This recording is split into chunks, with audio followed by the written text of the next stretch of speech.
All right, for weeks, the entire NFL world has pretty much been holding its breath, waiting to hear about the future of an absolute legend. Well, today, we're diving into the huge decision that has all of Kansas City and the league buzzing.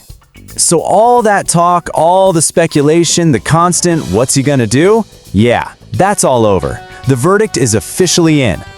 Yep, it is official. Travis Kelce, and you can argue he's the most dominant tight end of his generation, is coming back for his 14th season with the Kansas City Chiefs. The story isn't over yet.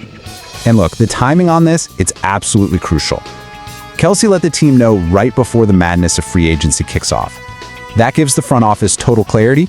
It shows he's all in with the only coach he's ever played for, Andy Reid, and of course, with his quarterback, Patrick Mahomes. But we gotta be real here.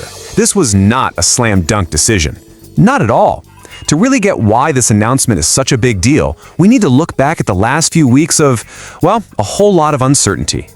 I mean, you rewind the clock just a few months to January, and Kelce himself was openly wondering about his future. You know, after all the championships, all the records, you gotta ask yourself, what's left to prove? And you know, the team's GM, Brett Veach, he really said it best. This wasn't just some standard contract negotiation.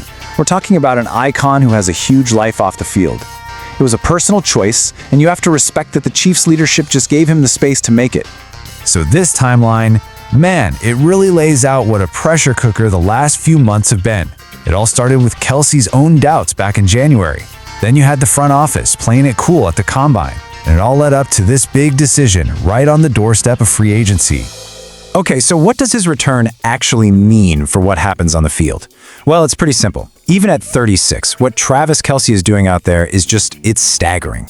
36. Let that number sink in for a second. In the NFL, especially at a brutal position like tight end, that's practically ancient. Most guys are long gone by then. But, well, Travis Kelce is not most guys. You have to look at these numbers. At his age, he led the team in every single major receiving category. Who got the most targets? Him. Most catches? Him again. Yards and touchdowns? Yep, still number one. He's not just a piece of the offense. He is the offense. And look, this isn't just about one great season. We're talking about an all-time, historic career. He's only the third tight end in the history of the game to break 13,000 receiving yards, and he did it faster than anybody else. That kind of consistency, that level of elite play, you just can't replace it. But, you know, his value, it's so much more than what you see in the box score. For Kansas City, for that fan base, Travis Kelce is the real deal. He's been the emotional heartbeat of that team for over a decade. Just think about it. His entire career, he's been tied at the hip with coach Andy Reid. They both showed up in Kansas City at the same time in 2013 and built this dynasty together from the ground up. In the NFL today, that kind of loyalty, it's almost a fantasy. Okay, so I want you to picture this. It's Christmas Day, last season, Arrowhead Stadium. And as the game is going on, nobody in that stadium knows for sure if they're watching Travis Kelce play his last ever home game.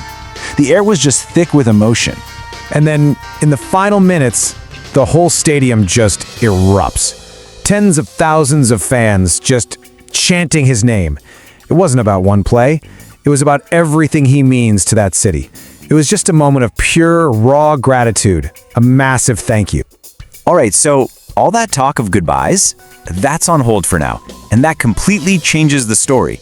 This isn't about looking back anymore. This is about what's next. I mean, let's be honest. His ticket to the Hall of Fame was punched a long time ago. That's a done deal. By coming back, he's sending a message to the rest of the league, and it's a loud one. I'm not finished. He's back for one reason. The guy already has 3 Super Bowl rings. With number 87 back in the lineup, you better believe the Chiefs are right back in the hunt to do it all over again. So now, there's really only one question left to ask. Can he lead them to a 4th? We're all going to be watching.